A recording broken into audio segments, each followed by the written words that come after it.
Okay. It's going up. Oh, here we go. I see it. Like fingers crossed. I know. Worst case, we'll just record it and then I have to upload it. But I kind of want the live to go. I think I actually like the element of it being live. I think it's kind of exciting. Yeah. Yeah. Even It if I makes me feel like nobody's nervous. watching. I know, but it feels more I don't know, real time Yeah, and all that. yeah. Yeah. I'm down. Yeah, we're Yeah. doing it. And then you have the video on your LinkedIn. So you can like repost it, you can share it with people. And Perfect. then, yeah. And it just sits out there forever. So it's nice.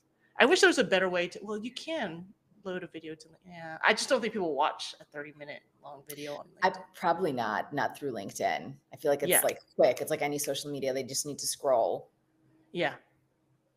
Oh, here we go. Okay, 93. come on. It's coming. Oh, yay. Do you think it could be my internet or is it? Oh, no. It's working. Hold on. Let's see. Hold on. 30 minutes. Okay. Oh, hi, Julia. How are you? Good. How are you, Sandra? Yeah, welcome to my podcast. And Thank you. it's such a pleasure to have you on. We met through LinkedIn virtually.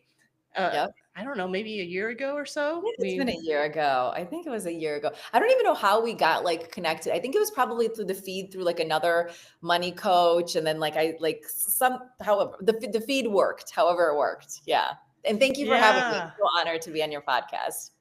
Yeah. So we've met virtually. And the beautiful thing about LinkedIn and the internet is you're in another country, you're in Spain, and I'm in the US. Mm-hmm. And it's fun to make friends that are also like-minded because we're both financial coaches Mm-hmm. and both serving ambitious women. We'll talk more about that later. But Absolutely. yeah, I'd love to let you introduce yourself to everybody.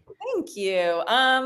So my name is Julia Shteynberg. I am a money coach, and as you said, I help driven women feel confident about managing their finances and growing their wealth. Whether that looks like kind of getting really clear on their goals, figuring out how to create kind of the different elements of their money plans, and then like creating the plan and then holding them accountable to it. So that's what I'm really excited about. And I love that you love doing the same thing. Before this, I was in the corporate finance world. So both of us also in corporate and specifically working in forecasting, planning, and analysis. And I worked in a variety of different industries for a bunch of different company sizes until I just decided that that chapter is over. Yeah. Like it's you. A chapter. It's Yeah. a chapter. Yeah. It was definitely time. It was like, it kind of got to this point where it's like, it's funny. It's like, the way I describe it, it's like, I remember when I was in college and graduating college and I was like, I had this vision for myself. I'm like, I really want to be like this, like successful. I want to be a high level executive. I want to make a lot of money. Like that was always really, really important to me. And then in the last role I was at, I was like, I was working with a career coach actually. And I was like, I realized like I got what I wanted, yet I'm not like happy anymore. I wasn't satisfied anymore. Yeah. It's that now if-then what? principle. Because sometimes you think you're working towards this thing and then I'll be happy or then I'll be rich or then I'll be fulfilled. And then, yeah. Maybe, yeah. Yeah. Like I thought I was fulfilling kind of like what I wanted, right? Like that trajectory. And I was until I just wasn't anymore, until it's just kind of like the realization where it's like you're kind of not quite satisfied. You don't know why. And it's like, maybe it's just time to choose a different path now. I feel like a lot of people get stuck there. Yeah, it's interesting because I think it's a different form of burnout compared to the burnout that people traditionally think of as you worked 50, 60, 70 hours and you overworked yourself. But there are times when it is fulfilling your career. And on paper, you're doing very well and you're successful and you're climbing the corporate ladder. And then it's just something about, maybe I conquered and achieved it all. And there's something else out there for me. Yeah. And there's like, now what? And you're just kind of like, I don't know, So yeah, that's my story. Yeah. And you lived in Chicago before, right? I did. I lived in Chicago basically the whole time until a couple of years ago.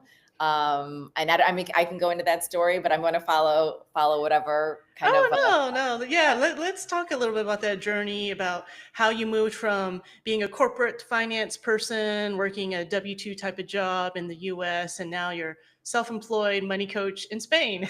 yeah. Thank you for asking. So, yeah, it's like it got to a point where kind of burnout with career. Yeah. And it's funny because it wasn't a planned thing for me to Mm. leave corporate. Like it was not something like I'm going to get here and I'm going to work for the next year or 2 years and save up and I'm going to leave. It was more kind of Oh, what you said. It was like it kind of got to extreme burnout, and it got to a point where I was like, I need to stop if like I value my own like mental health and sanity.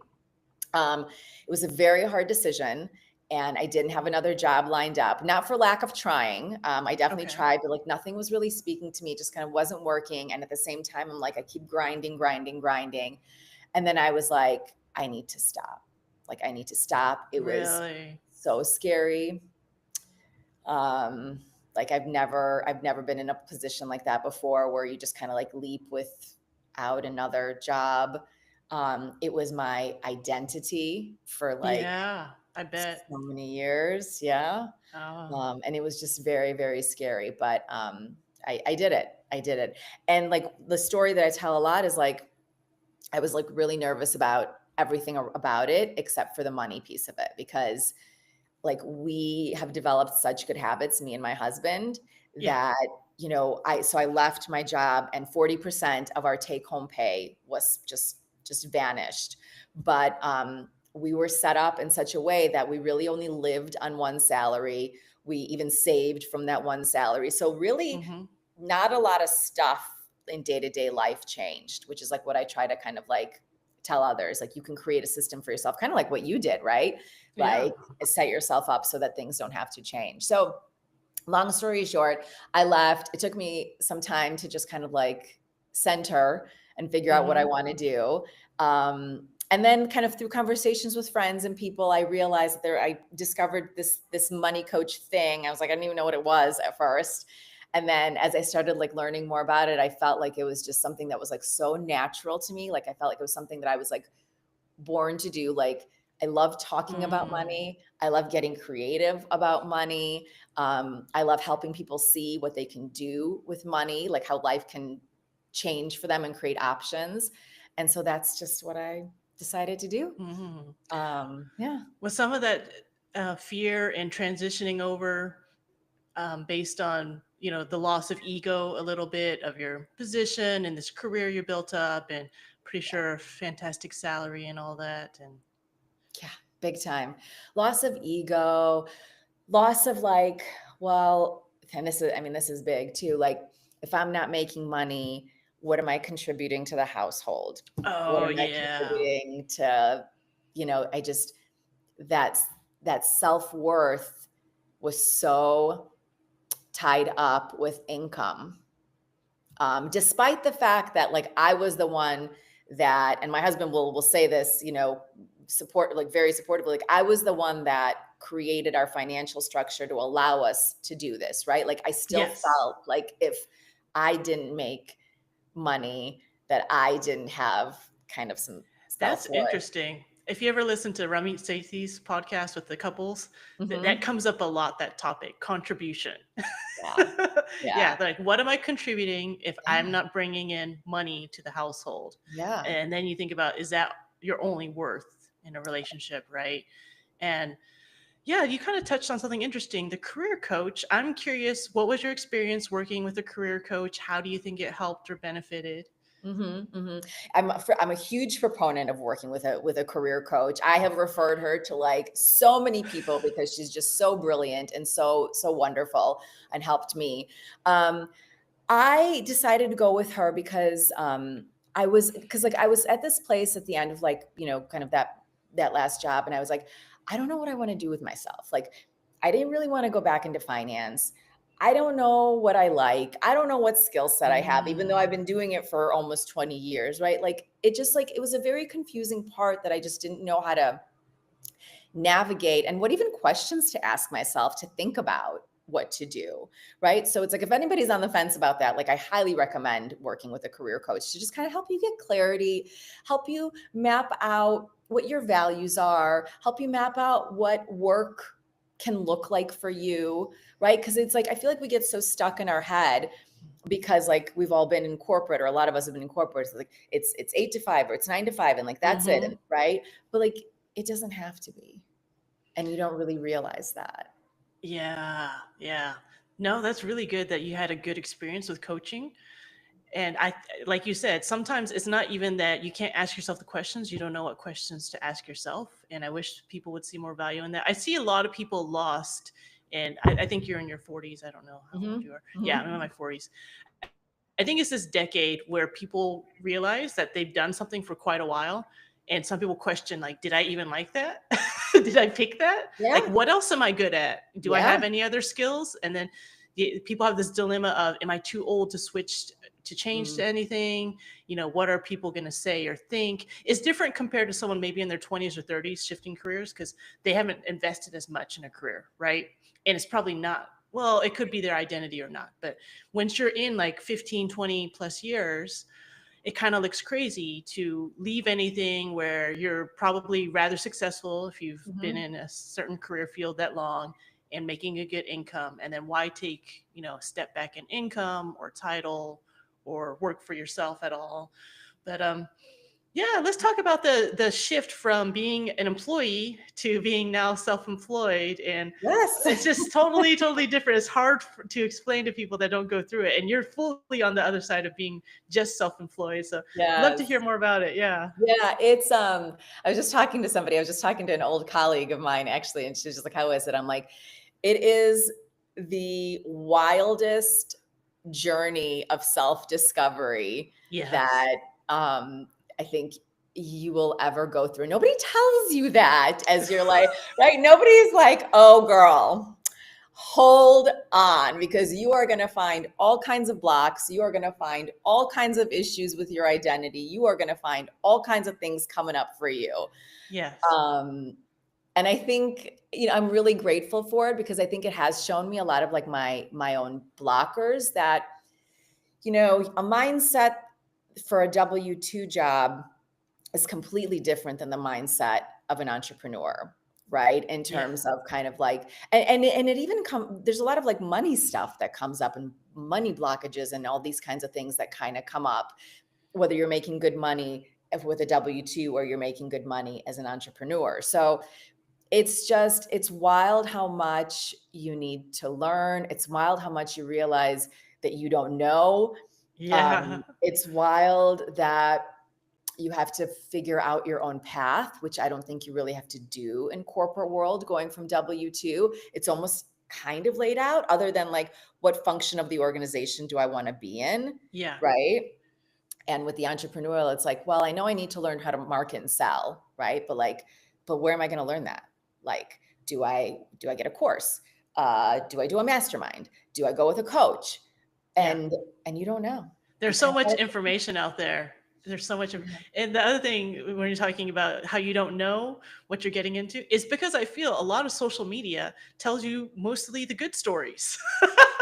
They don't tell you about all the bad things that happen and all the doubts and how oh my you God. don't have a client pay you on time and how do you go get that money and things Yeah. like that. They highlight a lot of the very successful stories. And I feel social media talks a lot about, you know, just quit and follow your passion. And once you have your back against the wall, then make the leap and the net will appear. What do you think about that? Because It's a great question. I think it's not an all or nothing. I think that there is definitely a mindset to that, right? Because like, if you're constantly like in your mind, like, well, I don't have to make this work. I don't have to make this work. I don't have to make this work. Then you're not gonna probably do the things that are required to do to be successful. You're not gonna go on LinkedIn, and you're not gonna make YouTube videos, right? And you're not gonna hire a marketing coach, right? Because you're like, yeah, meh, right? But if you're all in, then you're like, I gotta try everything, right? So I think there's a balance. I think like create a safety net for yourself, like give yourself a little bit of leeway, right? Hmm. 1 year, 2 years, kind of whatever that looks like for you to make yourself comfortable. And then there is something to be said for just diving off. I don't know, Yeah. right? Like, Yeah. No, I agree with you. I think the little piece that people leave out is do it in a strategic kind of semi-planned way, right? Have the financial resources. Don't quit just because you have to follow your passion. That I think is unwise advice. I think that's meant more for the people that are, like you said, maybe they're incredibly stuck in their heads and they won't do anything yeah. at all. But then the other people that are kind of working towards it, if they could step into it more strategically, because honestly, there are a lot of small businesses that fail, right? A lot of people Yes. fail. And I don't think that's highlighted enough too. It's true. It's true. Yeah. I was at some seminar actually that they talked about the percentages of small, but I think something like 95% or 99% Uh, of mhm. businesses like fail in their like first 2 or under 5 years, something like I don't remember what that quote was. It was at a Tony Robbins event that I heard that. Oh yeah, That's yeah, and wild. then you add on being self-employed on top of that. I think it's even tougher because you don't have. It's same like you and me. We don't have a bunch of employees and other people, and we don't have an IT department or help desk anymore. Yeah, it's true. And look, and you don't have investors like supporting you, be like, oh, I'm just going to spend another X amount. Like all of Yeah, your investments are very strategic, right? And realizing you do need to make investments, I think, is a big mindset shift too. I don't know how that's been that's for you. true. You're absolutely right. Because in the beginning, especially because I live such a debt-free lifestyle. Not that I go into debt for my business, but sometimes you have to spend some money Mhm. and realize that there's going to be an ROI on it. And the scariest part, sometimes you think you're investing in someone else or a course or a class, and you're really investing in yourself to Yeah. actually do the work. And Yep. yeah, yeah. And that's the hardest part because now if you laid out some money for a course or coaching, you need to follow through with doing all the actions, Yep. right? It's great to listen to videos. And Yep. I don't know about you, if you like listening to podcasts or consuming YouTube content, that's fantastic. But like, it's all about taking action on certain Yeah. things, right? Yeah. 100%. Yeah. And I think the other part of the investment thing, which I've really realized too, is like not all investments will pan out the way that you think that they will. Even if you Right. do everything and you found out all the information, like I'll give you an example. I made a recent like investment a year ago with something about kind of marketing, and she said all the right things, and I was like, okay. And I was also kind of like new in investing in marketing and kind of helping myself, Yeah. and I probably didn't do enough like due diligence because it's also a combination of like asking too much that keeps you stuck and just kind of also Yes. kind of taking that leap of faith and going and be like, I'll figure it out. Which is very hard for like a risk averse person, but yeah, like that didn't really give me the ROI. And it's like, Yeah. okay, good to Yeah, know. you're right. It's Try kind of like the something 80, else. 20%, like kind of like being an angel investor where they know only 1 out of 10 Yep. deals, but it's the one that makes them a ton of money is like, exponential and all that. They know there's going to be some duds in there. Yeah. And yeah, same like you're saying, there's some books, I wouldn't say courses so far. Yeah, I think the ones I've invested in are pretty good, but you read something or even consuming free content. That's what people don't realize. Your time is a resource too. Yeah. Oh, 100%. Yes. Yeah, Yes. Yes. yeah. Yes. So it's just sometimes about, do you want to spend more time figuring this out yourself? Or do you want to hopefully maybe pay for some assistance where someone's farther along and can help guide you? And I think that's also why I think hiring a money or financial coach is so important. Oh, It's yeah. it's just, of course, I think people can get there maybe on their own. It's just it would take much longer, and there'd be so many more mistakes. And like I said, it just feels overwhelming sometimes. All the free information out there, I totally it all agree. contradicts each other. It's like on It LinkedIn, does. it's like be general, appeal to everybody. And then people are like, no, no, no, niche down, speak to one group of people. And then it's just so much varying advice, like do videos, don't do videos. Yes, oh my God, I know. It's really hard. It's a really great connection that you made, like all the financial information out there for people Yes. and all the information out there for entrepreneurs. It's like, I think you just have to go with like what sounds good to you in your Right, gut, right. right? Like Because if what you just really sounds good. deeply analyze it, sometimes you're thinking it all just contradicts each other. Because like I said, there's a lot of advice like just quit your job once your back is against the wall. You will find the clients, the money will be there. And then there's other people, or I kind of believe this too, that you should maybe step into it with more of a financial cushion and a Yeah. bit more of a plan and a runway. But but different personalities, right? Because there might be people that are more risk averse and people who Mhm. have like zero risk tolerance. So Mhm. maybe that works for them. But yeah, Yeah. it's that one size fits all. All the Yeah, information on the internet can't fit totally. everybody. Well, Yeah. it's exactly right, and I think about all the other, kind of financial information, it's like, I think it's also really hard for people to recognize, and I think that's part of, like, the job that you and I do, like, when we do our marketing, like, how important it is to find something that works for you, right? Yeah. To customize something that, like, works for you. Like, for someone, like, the 6-month financial cushion, like, is plenty, and they feel good with it, right? For another person, like, they want a little bit more to feel secure and confident, and that's fine, right? And I think, like, that, like, financial investment advice, like, oh, don't have more than 6 months because then it's just like you're losing money. And it's like, well, but, like, figure out what that trade-off is. Like, maybe, like, that's one view to look at it, but Yeah. it's not an all or nothing too. Yeah, Yeah. yeah, absolutely. Because maybe a year makes someone feel better. I tell Mhm. people it's whatever helps you sleep at night. Yeah. It's like you got to decide on that number and amount for yourself. Yeah. Yeah, I but totally let's get agree. into why do you serve the people that you serve? How did you choose your niche field? Yeah. Target audience, and tell us about that. Yeah, yeah, yeah. Thank you. Thank you for asking. I chose women because, women have only really been managed. I saw the stat. They've only been even allowed to, by most laws and, like, most of, like, what's the name of the countries, but basically in kind of like the main kind of first world countries, they've only, like, had laws that allow women to manage money or even, like, have their name on accounts. I think 50 or 60 years or something like that, right? So Mm-hmm. and before that, it was all like men, and you needed permission and you needed someone to kind of be with you. So we have a very short history about kind of learning about money, understanding money, right? And, like, knowing kind of what to do with it. And if you think about that, 50 to 60 years, I'm like, well, if we're in our 40s, so that's only like one generation really before us, one or Yes, two. Yeah. Like, trying to do the math quick, like, don't judge me. like our parents' Yeah. generation, and Yeah, easily basically. grandparents. Yeah. Exactly, exactly. And it's like that doesn't give us a lot of, like, learning history, or anything like that. And to top it all off, like, I just feel like women are also women are less linear than men too. And, like, a lot of the financial information out Mm. there is, like, it's very kind of like linear. It's like, 50-30-20 rule. Does that make 100? Yeah. 50, Yeah. 30, 20. Oh my Yeah. God. Right. It's all kind of like very linear, like, just do this, just do this. And I think for women, it's a bit more complicated.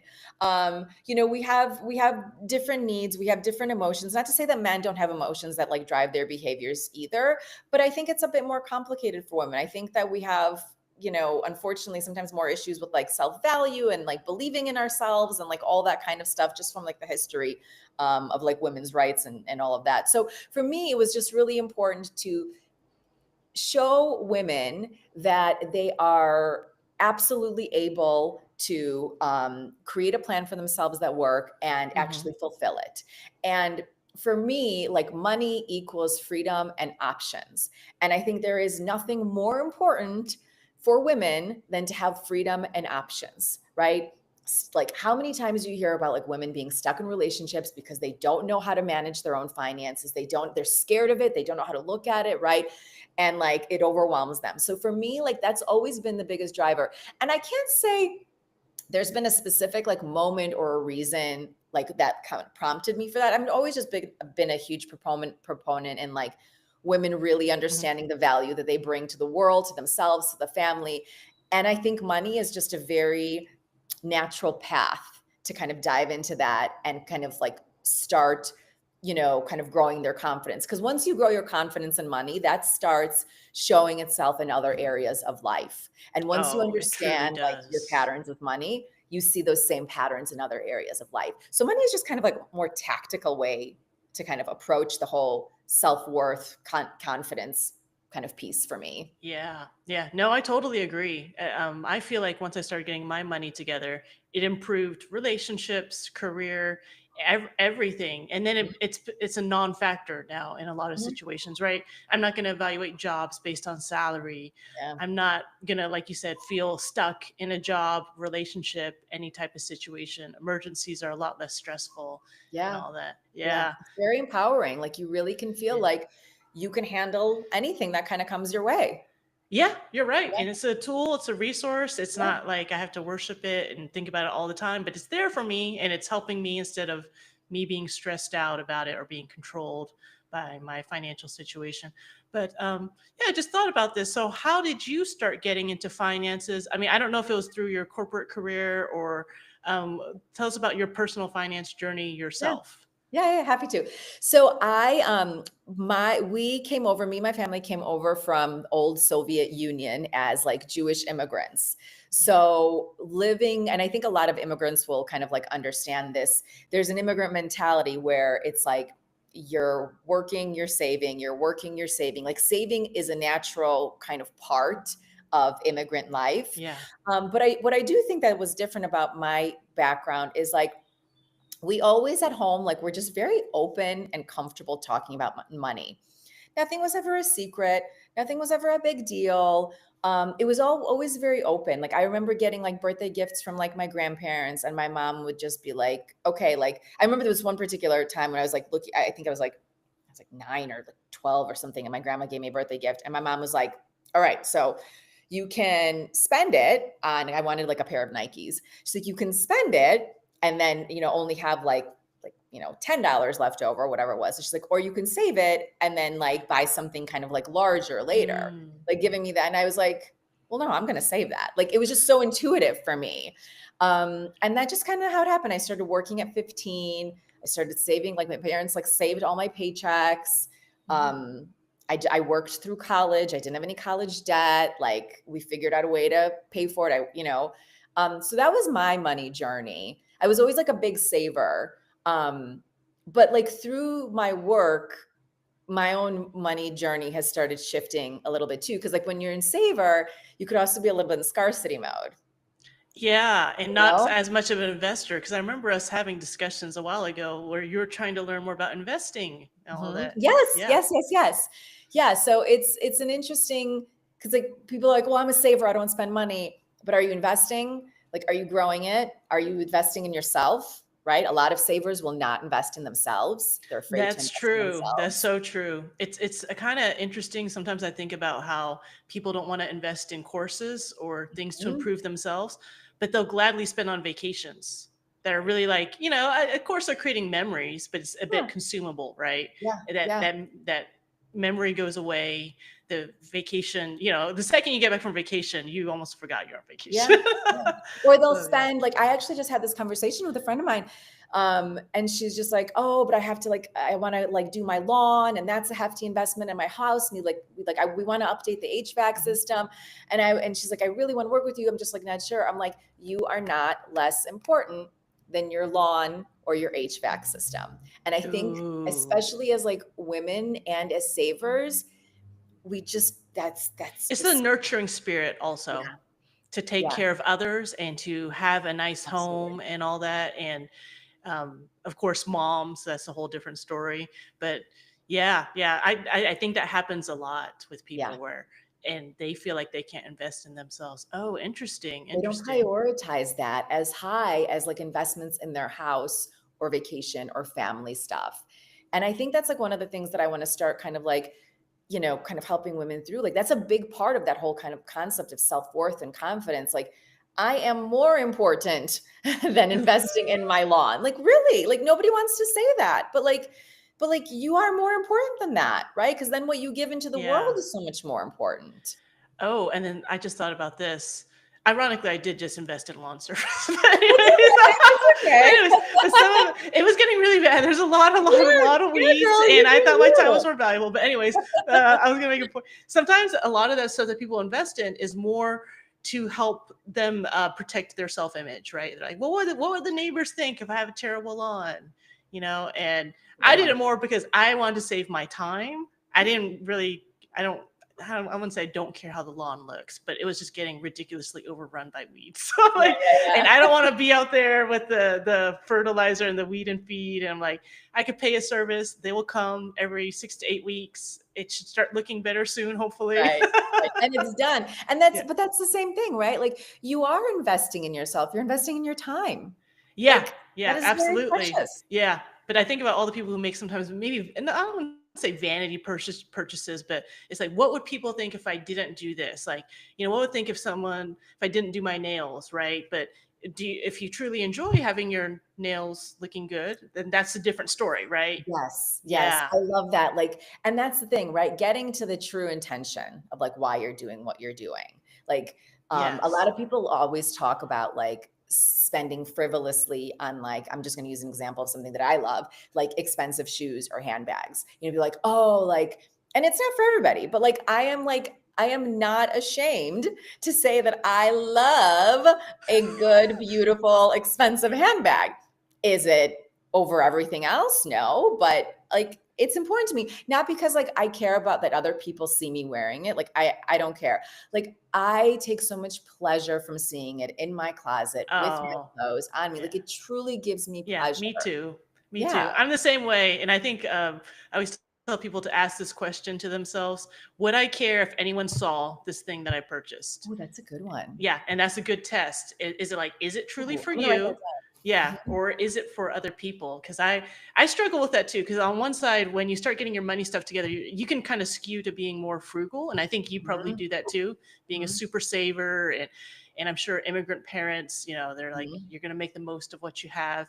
But then once you kind of have a little more abundance and wealth, why are you still, shopping at IKEA or or Walmart for all your furniture, Yeah. when Yeah. you don't have to anymore? Yeah, and that's a very important distinction that I think like as people again kind of like grow in their wealth, they don't stop to be like, well, is it maybe time to start to switch my mindset? Like, right? Like going from a W-2 employee to an entrepreneur, you're forced to switch your mindset. But Yeah, like when you accumulate, kind of enough money to be able to make decisions differently, you don't always have a trigger that that's helps you think true. That's that. so true. Especially even people that have this concept of enough, it's so Mhm. elusive. And I find myself doing it too, where you just start moving the goalpost out because you're just like, well, what if both cars broke down at the same time? I need to buy, you just start like imagining, and there's like, well, what if I couldn't find a job for an entire year, and it's Yeah. just, Yeah. and then you start having bigger and bigger goals, which is actually start meeting some of them. It's kind of interesting. I don't know, have you met some big financial goals in your life, and what did you feel after it? Because I paid off my house last year, I know, and amazing. though yeah, it's really amazing. But on the other hand, it's a little bit like we're talking about kind of the if then principle. You think everything's going to change, and Mhm. some things have changed. I wouldn't say I regret it, but it's not like my whole life like radically changed. I still budget, I still save and invest, I still live almost a very similar lifestyle. So yeah. Yeah, yeah, that's great. It's funny because I'm totally going to call myself out on this. I always encourage people to have like actual goals because it helps them stay grounded and connected to them, Mhm. right? When it becomes difficult.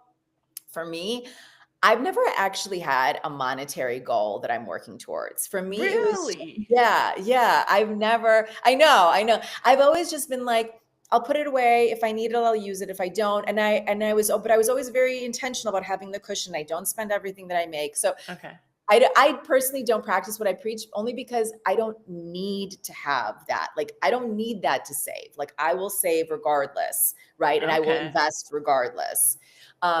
But recently, we did actually, as a family, pass a pretty significant financial milestone in terms of kind of like wealth accumulation. Mhm. And it really makes you pause and be like, okay, do we need to like bust our butts?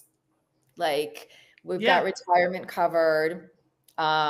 Maybe we can travel more and save monthly a little bit less. Right. That was actually a really intentional thing. Like when we moved over here to Spain, one of the things that we decided is like we're going to travel more frequently, and that really cut into our monthly savings amount. But it was just very. I remember thinking to myself like it's going to be very intentional. Like I know we're going to be putting away less money, investing less money, but we're going to be Yes. investing in travel and experiences more than the other type of investment. So that's probably the Yeah. one that's the most kind of intentional. It's like the intentionally Okay. switching. Yeah. Okay. Oh yeah, yeah, and let's get into that. Tell us about your move to Spain, why, how it's been, Yeah, tell us yeah, yeah, about it. yeah. Yeah. Yeah, I feel like I glow when I talk about it. It was just like an opportunity that came up out of nowhere. My husband and I, so after I left kind of corporate, it took some time, decided to start my business.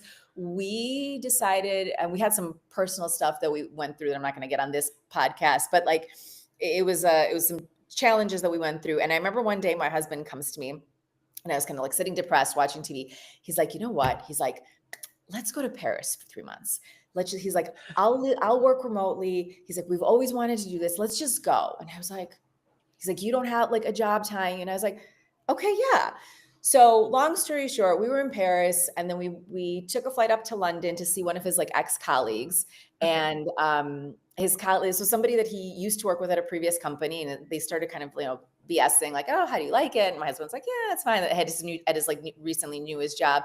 And the colleague was like, well, would you consider coming back to the other, job? And he was like, yeah, sure. And he's like, we have an opportunity in Europe. And I was like I kicked him under the table. I was like, dude. And it's something that like my husband and I have been dreaming about like for our entire adult lives to like live in Europe. And it was just kind of like fate. Like he went through the interview process. This was like October, started the interview process. By December, we signed the contract. Hmm. Decided on it was either Madrid or Paris, and we chose Madrid. You'd appreciate this because it had better financial benefits than Paris. Like we'd never come here before, so we're like, well, let's just check it out. And just like boom, boom, boom, and we moved here, and it's been Wow. almost It 2 all years. just happened out of nowhere. It's crazy because, like, when you're planning for life, it doesn't always go as expected. And then that came out of this season of you were not working, kind of probably Exactly. uncertain about life and what to Yes. do and where you're going to go. Wow, that's fantastic. Is it like a limited amount of time that you're there? No, I mean he's on a European contract, so we are Oh, European, oh, Spanish, yeah, residents, wow. and it's for as long as we want. The financial benefits work for about 5 years, Okay. so we'll see what happens after that. But yeah, I mean it's kind of unlimited. Yeah, Wow, wow. And that's the beauty of also that you have a self-employed, can Mhm. work anywhere, work from home type of employment, which I Absolutely. think a lot of people envy and all that. And it's just, I see a lot of people stuck sometimes in corporate America where they have a huge desire to work for themselves, work from home, have that like location freedom, basically. Yes, Yeah, you have yes. the freedom to be located where you want. You can easily follow your husband. I want to say Yeah, follow, but you're going to I be do. together no matter what. I do. Well, I careers like do sometimes travel. split keep couples up. To be honest, It's people, true. especially if you have two ambitious, driven individuals, and who's going to follow who if they need to go work in different states or countries and things like Yeah. that. Yeah, yeah, yeah. Yeah, That could yeah. be very challenging. No, my husband and I are extremely supportive of one another. Like, yeah, like we come first kind of before everything. So we'd figure it Wow. out. Yeah, Yeah, yeah, yeah. yeah. But that's amazing. Yeah, and I Yeah. think a lot of people would love to build a business like that.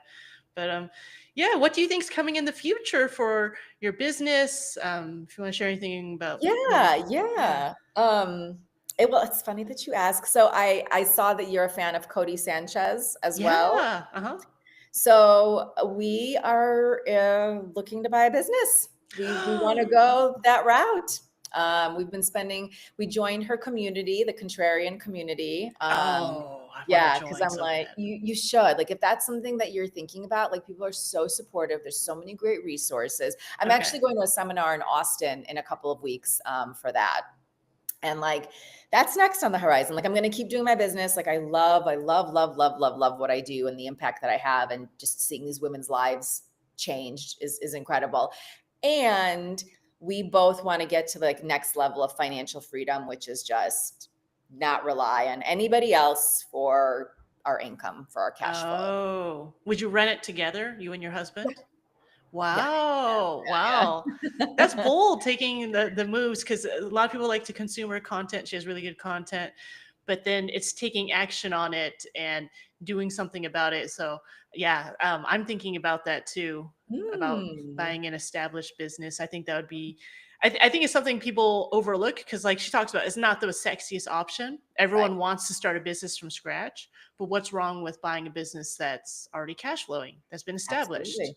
Yeah, Absolutely. And like when I heard that, it like literally it was like boom. I was like, "Oh my God, of course." Like it was like, "Of course, that's what we're yeah. gonna do And you can next." do it without debt too. And you don't Yeah. need investors and all that. I think that's a misconception a lot of people have, that you have to have all these resources to start your business. Mhm. And you don't always need that. And I don't know if you've also experienced this with some of the people you coach, but a lot of people have this misconception you have to go into debt to start a business, which I think is sad because I don't think you have to. I don't think you have to either. I don't think you have to either. I think there's no one right way or wrong way. My question would be like, why do you think that's the case, and what are you looking to do? Is it like, are you like, is it a fear of timing, right? Like again, get to the kind of Yeah, like root of that. Like why? yeah, yeah. I Yeah. think my issue is that when people think it's the only option. Oh yeah. Yeah. It's not the only Yeah, one. like there's more creative, resourceful ways. Financial coaching obviously is a business that can be bootstrapped pretty easily. Mhm. Oh, It's for sure. not very financially um, intensive. Intensive. So Yeah. I just wish people would consider more different options, or maybe stair stepping into things, Mhm. or what's out there. But oh, I'm so jealous you joined the contrarian community. Yeah. Yeah, we should talk about that either maybe at our next podcast or just like with you and me. Like I'm happy to share all my learnings and kind of it's crazy. Like we started sourcing businesses, we started talking to brokers, we started talking to like business owners. It's scary though. Like talk about another leap, man. It's We a have whole nother thing. a whole other Yes. thing. It's a whole I Yeah. never You saw gotta share myself. more about that journey online too. I Like, and know, to I bring people know. in, even like as you're going and debate. And that's what I love about social. I don't think LinkedIn's super great for it. Maybe YouTube or something where you can talk more about the how and the evaluation. And it may seem boring to you, but it also helps you further clarify it because you're explaining it, right? You're kind of It's true. teaching it to an audience, and Yeah. you're kind of working through, this is why we didn't go with this person, this is why we went here, and this is why Yeah. we're evaluating certain businesses. So yeah, that Yeah. might be interesting. And then I also think it's fun to kind of, it's your like video journal, and then one day you can kind of look back, like maybe 2 years from now, Yeah. and then you're It's true. watching some It's of a the good videos point. and you're kind of like, oh, I remember when I was so indecisive about that, and now like I'm way past that. Yeah, Yeah. that's a really good point because, like, that's what I tell my clients too. Like, keep track of like your wins because, like, one day you're gonna look back and be like, "I Yes. can't believe I was like thinking about this," and like, look at where I've come. Yeah, So yeah, yeah, that's a yeah. I good hope you point. realize how far you've come. Yeah, But yeah, I think we should wrap up. I've taken a lot of your time, but I want to give you a chance to let people know where they can find you if they want to know more about you or reach out to you. thank you. I appreciate that. So my marketing efforts are on LinkedIn, and on LinkedIn on my profile, I also have a link to my newsletter. So that's like the best way to really connect with me because every week I send out really like short, actionable like strategies around either mindset or strategies around kind of like investing, like thinking about like different ways to invest your money. Not that I'm a financial advisor, full disclosure, but more around like investing in self and like what the different options look like. So that's probably the best thing is like the link on in my profile directly with Okay. my newsletter. So thank you. Okay. Okay. Well, thank you so much for coming on and sharing so much about Pleasure. your story. And I learned even new things about you. I had no idea that your family immigrated here. Yeah, yeah, yeah, Now it yeah. makes more sense, the reason why you wanted to live in Europe and all that. That makes a lot Yes, more yes, sense. yes. And I didn't realize how similar some of our backgrounds our backgrounds are about corporate America and leaving and all that, and Mhm. all the feelings. So thanks Well, so much for sharing that. I got a lot out of it. same, And I'm sure same. the Thank you. audience will. And thanks so much for your time. Thank you. You too. Okay, hold on.